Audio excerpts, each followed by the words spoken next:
Welcome back to Betting Pros' college football win total preview series. I am your host, Thor Nystrom, joined as always by my partner in crime, Mike Farrell of Mike Farrell Sports. Today we're going to be talking about the Pac 12 and giving you all our favorite win total bets from all around that conference and sharing all the intel that we have collected over this summer, beginning with Lincoln Riley's USC Trojans and the defending Heisman winner, Caleb Williams. On to the Pac 12, Mike Farrell. Let's start with USC. Always a fun time. They have the defending Heisman winner, of course. Their win total set at 9.5. There is some tens out there, just like with Clemson. You got 9.5 and tens, depending on where you shop. So look around, depending on where you think of USC. Mike, at that win total, Caleb Williams coming back. Of course, you still have some questions on defense. Fun team, though. What do you think about USC, and where would you go with that win total? Under 9-3. They didn't make Oh, They didn't make the changes wow. they needed to make on defense. I mean, Alex Grinch is there. No offense to Alex Grinch, but she's still there. We saw that doesn't, fly at Oklahoma. It didn't fly last year. They're not that good in the trenches. They should be slightly improved. Um, the defense is going to be an issue. But my problem is not with the roster. Of course, Caleb Williams is amazing. Of course, Dorian Singer is going to be probably better than Addison was as far as an impact guy. The running game should be okay. Um, and I'm not sure, how much Marshawn Lloyd brings. I mean, he's good. A lot of people looking at that high school rating, and he's a different back. But my problem is the Pac-12 is really good. I mean, this is not an easy road. Um, it's just, if this league was average, if this was prior to last season and Washington was Washington, and Oregon was solid, you know, but still, backing their way into a COVID Pac-12 title and losing games that they shouldn't win. And the teams of, Utah and Oregon State, and everybody's improved, even Colorado, which we'll get to. I'm not saying Colorado's beating USC, but the depth of that conference is so much better now that I think, he took that step from 4-8, and I think it's going to be a slight step backwards because I don't trust them in the trenches or the defense. So I'm thinking 9-3, which isn't bad, but I'm not taking 9.5 above, and I'm certainly not touching 10. So I'm gonna preface my comments by saying this. This is how I see the Pac-12, which is I agree with you qualitatively. They've got this conference, and it's really unfortunate because RIP Pac-12. Yep. This is gonna be the last time RIP. Good we're year to pre. go out, but RIP. Yep. Very good year to go out. But the way that I see this conference, they have three elite teams, three teams that wouldn't surprise me at all if they make one of these three teams could make the college football playoff and probably will.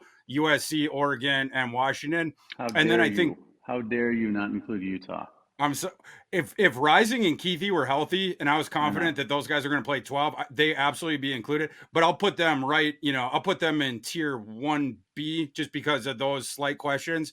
And then there's two other teams that in that conference that I think are very good. So I'll put them tier 2, Oregon State and UCLA. But then there, for me, an enormous qualitative drop between those, how many, 6 teams, and then the next team or whatever. Like I got Washington State after that, but I have Washington State, Cal, Arizona State, and Colorado. I have those 5 teams very closely grouped in my power rankings, and then an enormous drop, and then Stanford way down there at the dregs of the FBS. So that's sort of how I see this conference, and that will sort of inform like the way I see these win totals. I shade that USC one a bit over if you get the 9.5 number. It's another one where if your book has 10, it's the only option you got. That's where I'd be skittish about it. But at 9.5, I'm going over on it. I just like this team. I think they're getting to the 10 wins.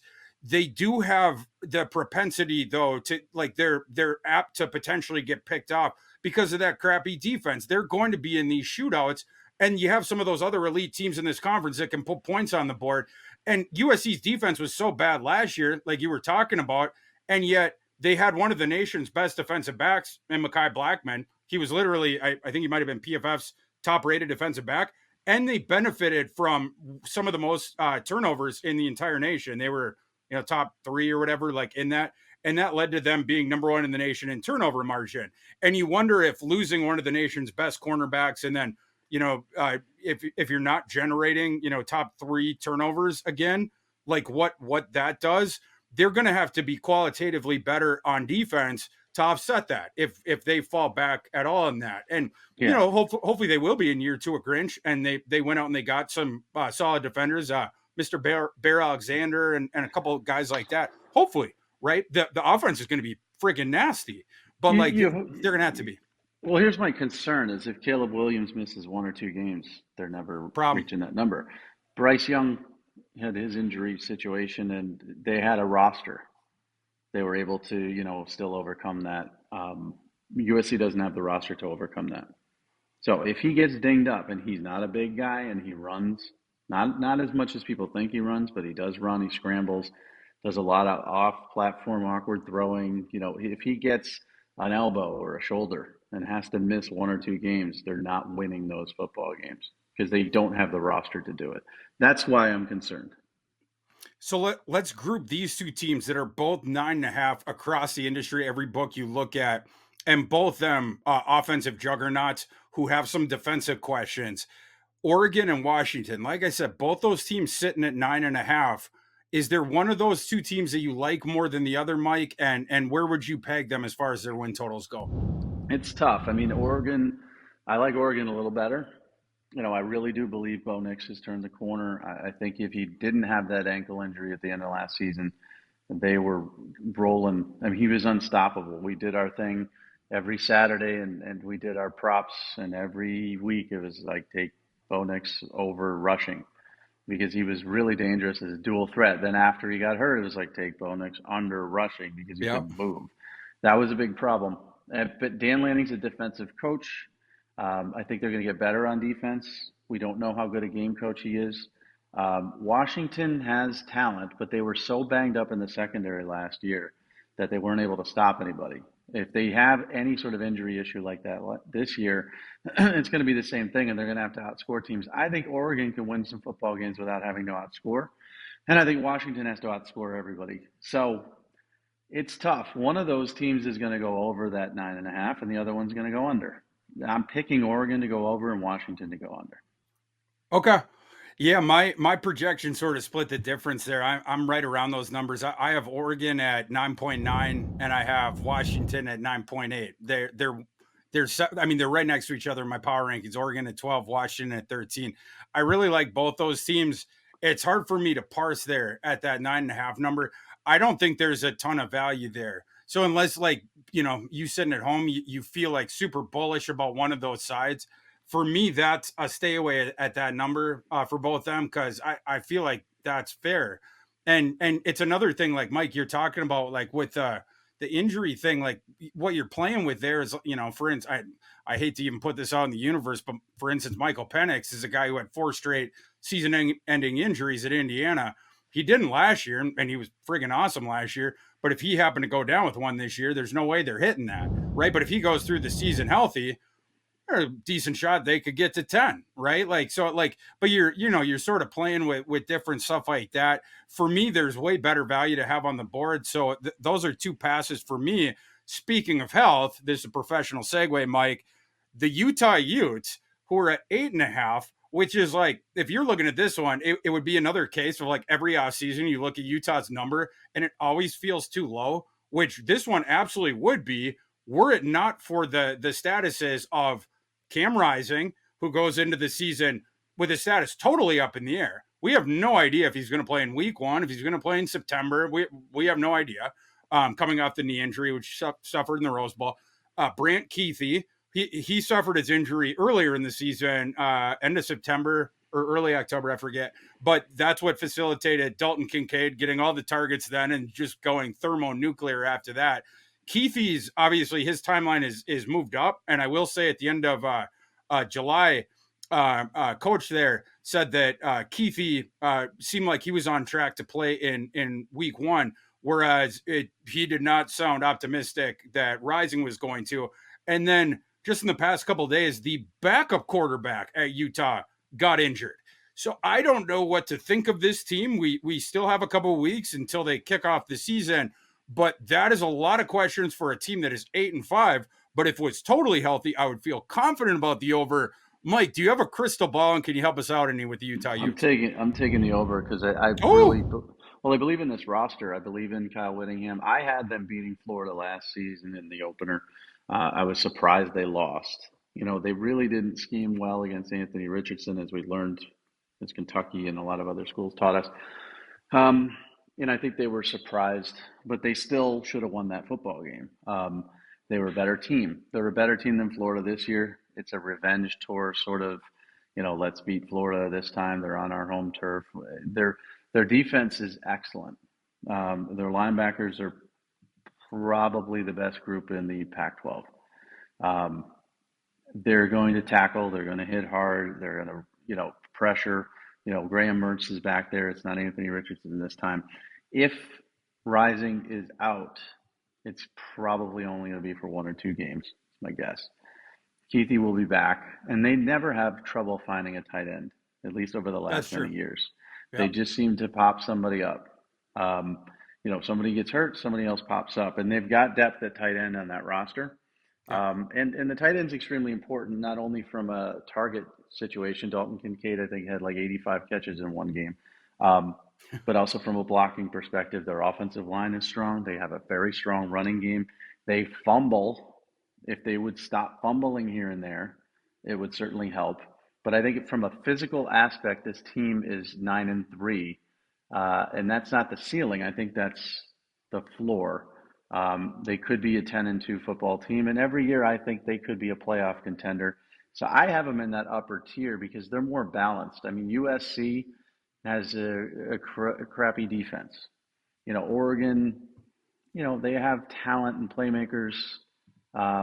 But if Bo Nix can't do what Bo Nix does, they're really struggling. Washington, we already talked about the defensive backs. I think 7 of them were hurt last year.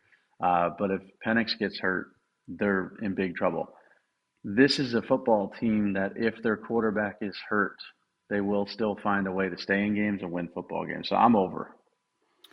Yeah, I mean, like if I had to, that's probably the way I'd shade it. I mean, I knocked him down my power rankings because of the health concerns, but if I took that off, like I'm at 9 right now. If I'd be at 9.5 if I took that modulation off. This is a playoff contender without that stuff. And who knows? And like you said, they're not as dependent on, like, I mean, Keithy, you saw last year. I mean, Keithy went down. It didn't really matter. And we've seen even like the guys behind Kincaid, they figured prominently into a couple of those games and they played really well.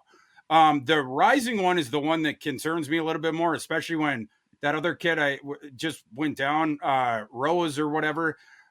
We just have to see about that, like how that goes. But the talent on this team is really good. They have the conference's best defense, and you mentioned their offensive line is really good. The left tackle is one of the best returning offensive linemen in the conference. They have one of the conference's best offensive lines.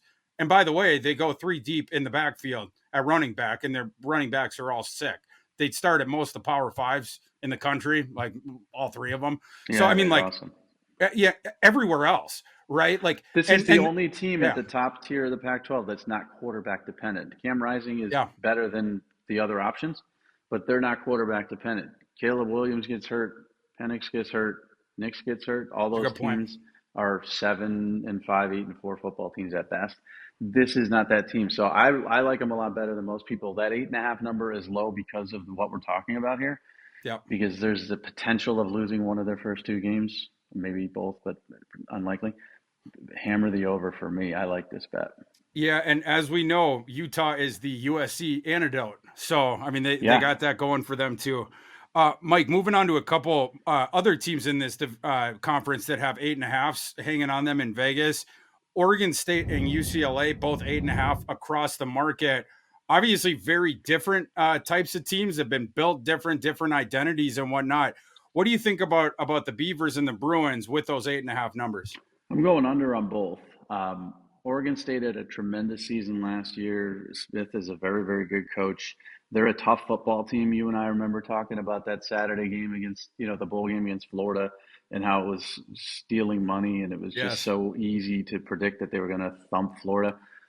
It's a similar football team. It's not like they lost a ton of talent to the portal. It's not like they lost a ton of talent to the NFL. But for me to bet Oregon State as a football program to win 9 games again, it's just I can't do it. I would say pass on 8.5, but if you had to bet it, gun to head, take it under. UCLA, I worry a little bit about the losses. DTR wasn't great, but he was experienced. I mean, he played there for 58 years, it seemed. Charbonneau was, he was a big part of that offense. Um, I don't know. Are they going to start Dante Moore as a true freshman? I mean, if you're giving me Dante Moore as a true freshman and you're telling me that number, I'm taking under. Just because I don't know. I know he's good in high school, but I don't know if he's going to translate that. I mean, how many Trevor Lawrences are there? True freshmen that are going to lead you to near undefeated seasons in national play. It's just not out there. So there's question marks.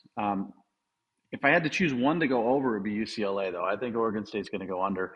I wouldn't really touch UCLA, but I'm certainly not betting the over. Both of these I'd shade over. I think both these teams go 9-3 this year. Oregon State's schedule, well, actually, both these teams is the reason why. Both their schedules are super easy.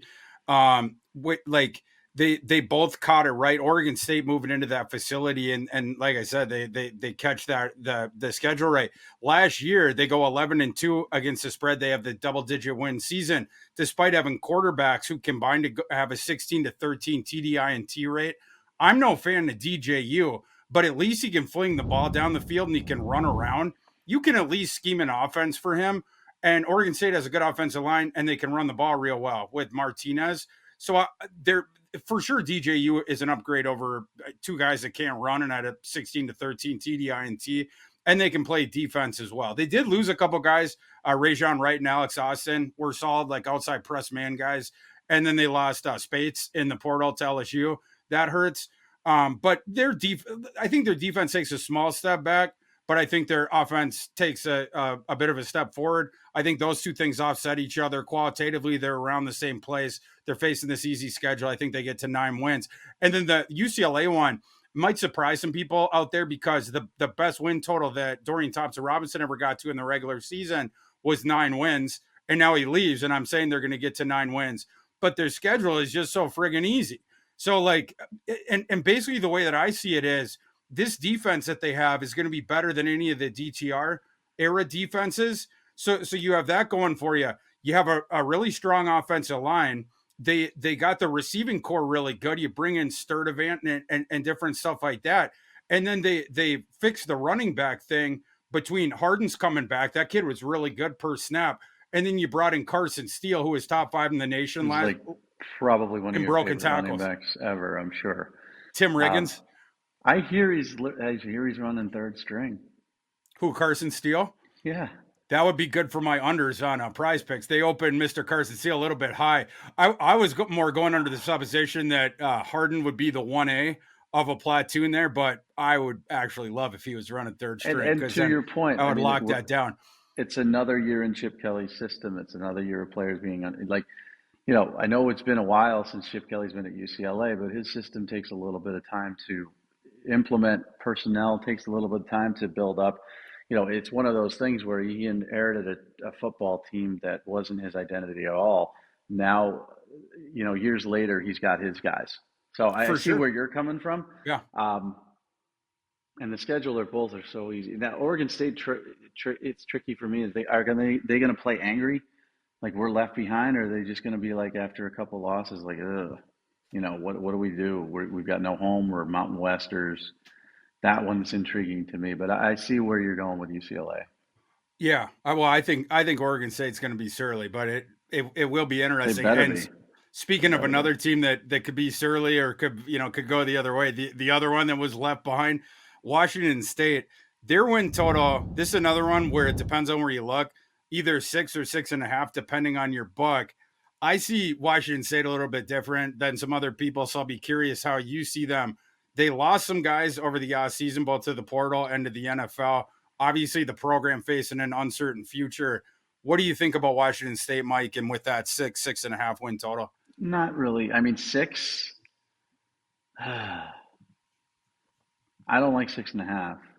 I'm not that high on this football team. I'm not that high on Ward. I'm not that high on, you know, anything about them. I'm not saying they're, you know, Arizona State level or worse than that, Stanford and Colorado level. But I just I don't really like this football team. I'm not really sold on, Cam Ward as their leader and a guy that's going to make a big difference in a quarterback heavy conference.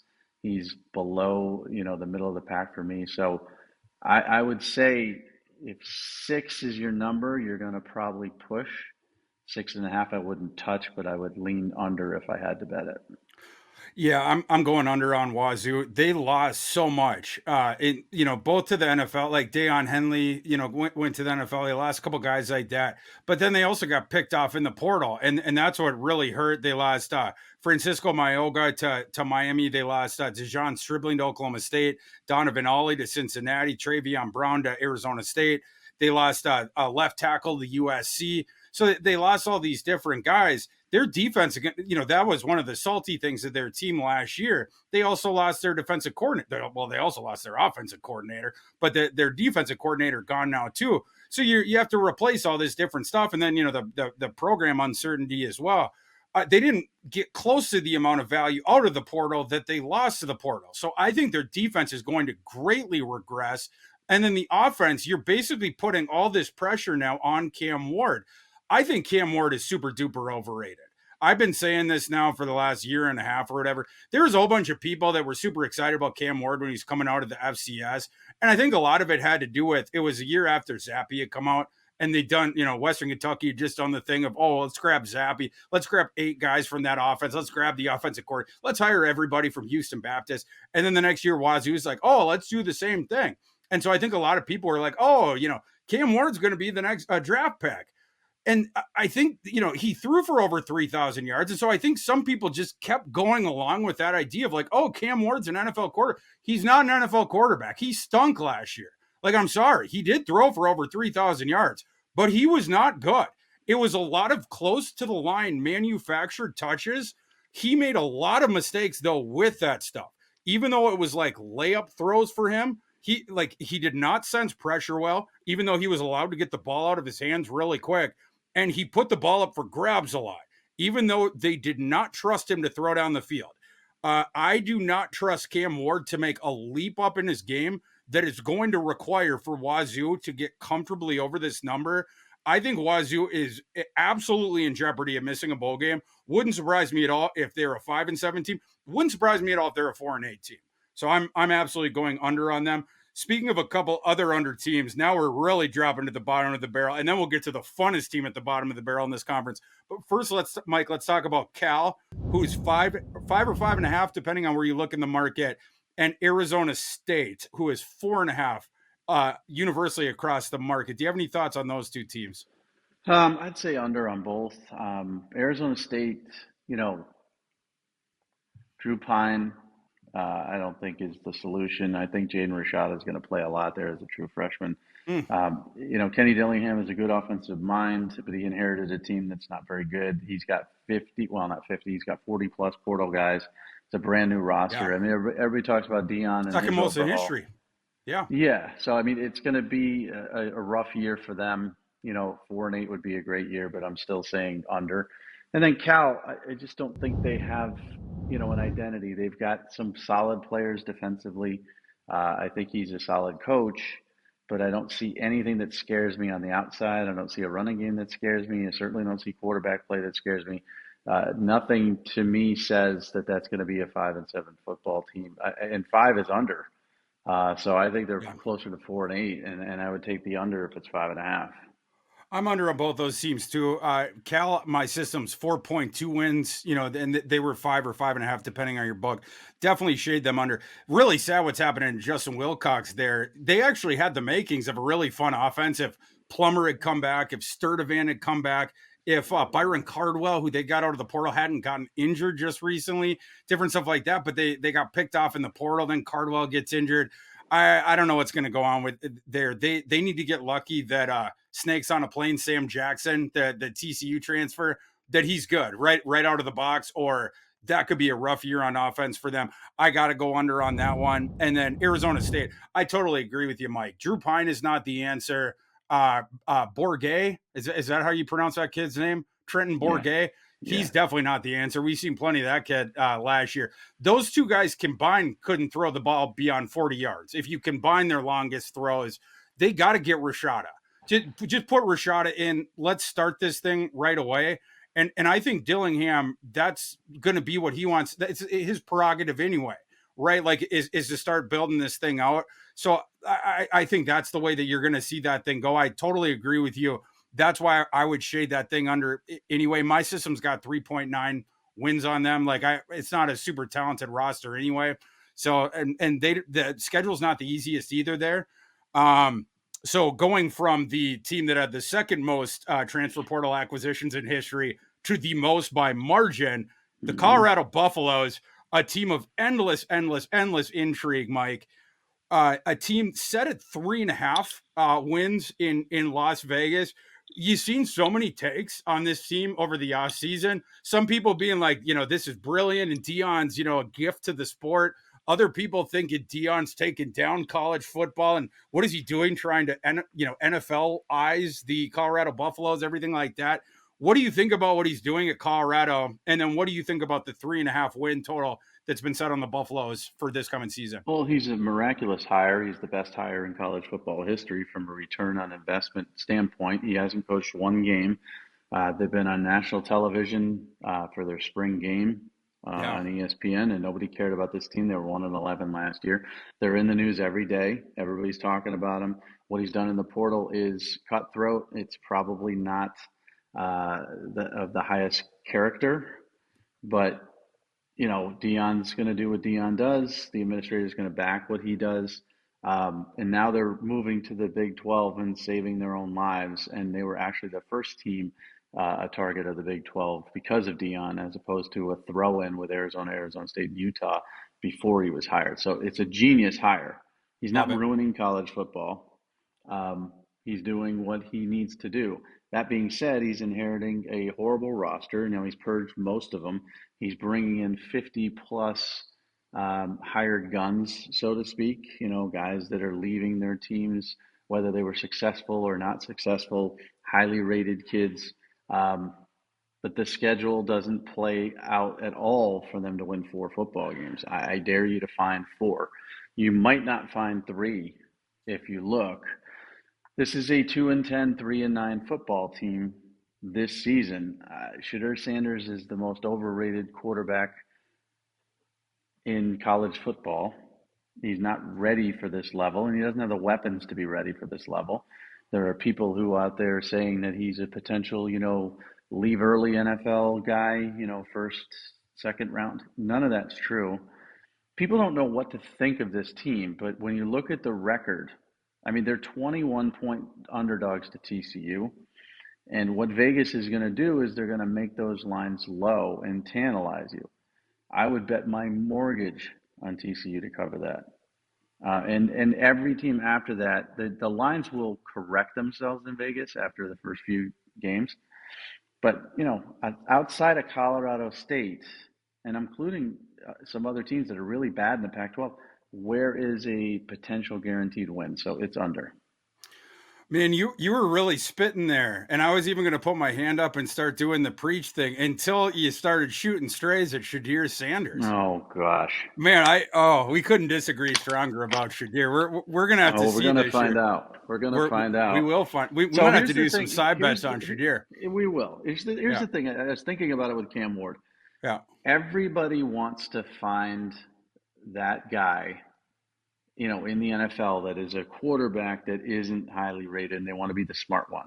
Hmm. And everybody wants to find that FCS quarterback, the going up to Power Five, and they want to be the smart guy. That's why people like Cam Ward. It's why people hung in on Cam Ward. And this is what it's happening with Sugar Sanders. He's FCS to Power Five. It's going to be a real awakening for him, not just because he's not good. I'm not saying he stinks. He has no weapons. You can throw Travis Hunter out there all you want. That's great. He's a super, super great cornerback, wide receiver at the high school level. You know, he had his moments at the FCS level. Different ball game, and it's not the SEC. I get it, but there's some pretty darn good football players, especially defensive backs in the Pac-12 this year. And For so sure. they're not going to be able to gain separation. They're not going to be able to get open for them. They're going to dumb down the playbook. They're going to try to do a lot of quick throws because the offensive line's going to stink. They're going to try to get the ball out of his hands fast, but it's just not going to work. So we definitely disagree on Shadur Sanders. Yeah, and speaking to the schedule, so the non-con, like I mean, no favors there. You open on the road against TCU. My system has adjusted underdog of 16.3 for Colorado on that one. Then you're home against Matt Rule's Nebraska. At least you're gonna have a shot to win that, but I have Colorado as a 5-point underdog in that one. Then you're home against Colorado State, which that's one of your best shots to win a game. Colorado State, though, I will say is going to be way better this year than they were the year before. Moving into year 2 of that system, last year was a aberration. You had to, like all the guys were new, and then they had all kinds of offensive line Are you issues and saying injuries and everything. Adazio is not a good coach? Is that what you're saying? Adazio is the worst coach, Mike. The You know worst that. coach ever. Yeah. But yeah, he's not Mr. Congeniality either, Mr. Steve Adazio. But yeah, so I have Colorado 11.7 point adjusted favorite in that one. But like I said, 1 of 2 games where I have them as an adjusted favorite, or technically 3. But the other one's in week 7 at home against Stanford, 12-point adjusted favorite. And then the other one I was saying technically because they host Arizona week 11. I have Colorado as an adjusted 1-point favorite. Those are the only 3 on the entire schedule. The other games, Oregon, USC, at Arizona State, UCLA, Oregon State, Washington State, Utah. That is a friggin' brutal schedule. Only one G5 team, no FCS teams. You have an unprecedented roster turnover, a head coach that's never coached in the Power 5 before or in the FBS before. This could be tough. This is a tough assignment. They for don't know Colorado. each other. They haven't played. I mean, Shadur Sanders said after this, I think it was after, it might have been a recent practice or it might have been earlier. He's like, we got a lot of guys. I can't tell you their names, but we got a lot of guys. Yeah, because you don't know their names. You know Travis Hunter because he was your teammate. You don't know any of these guys. The defense, they're meeting each other in the defensive huddle. They're shaking hands. There's no continuity. There's no cohesion. This is just a bunch of strangers coming together as an all-star squad. And that's great. You can do that at IMG in high school. You can do that at Jackson State in FCS. You can't do that at the Power 5 level. So that's a real big concern that both of us have about this team. Mike, their name is Gucci. Louis. Oh, Louis. I forgot. Louis Vuitton, man. I know you don't know that stuff. I do because I have a wife and I try to keep her away from that garbage. But yeah, Louis Vuitton, it's expensive. And guess what? It's overrated and it's not worth the money. But Dion is worth the money. Dion has already brought that program potentially over the life of his contract about $400 million. The guy's the best hire in the history of college football, and he's going to go 2-10 or 3-9 in year 1, and then we'll see. But guys, that's all the time that we have for today, and that's going to put a wrap on our preseason series. Make sure to circle your calendars for August 26th, which is only 11 days away from when we're recording today. I can't believe we're that close. Saturday, August 26th, our very first live show of the year. Mike, you can see this grin on my face. I can't wait.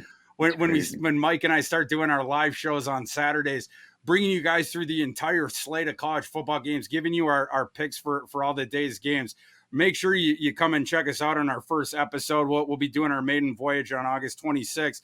And if you missed any of our previous episodes, the Big Ten Notre Dame episode or the SEC Big 12 episode, you can check those previews out on YouTube or on the podcast feed. So you check out all that stuff. But until then, for Mike Farrell, I'm Thor Nystrom. Let's cash some tickets.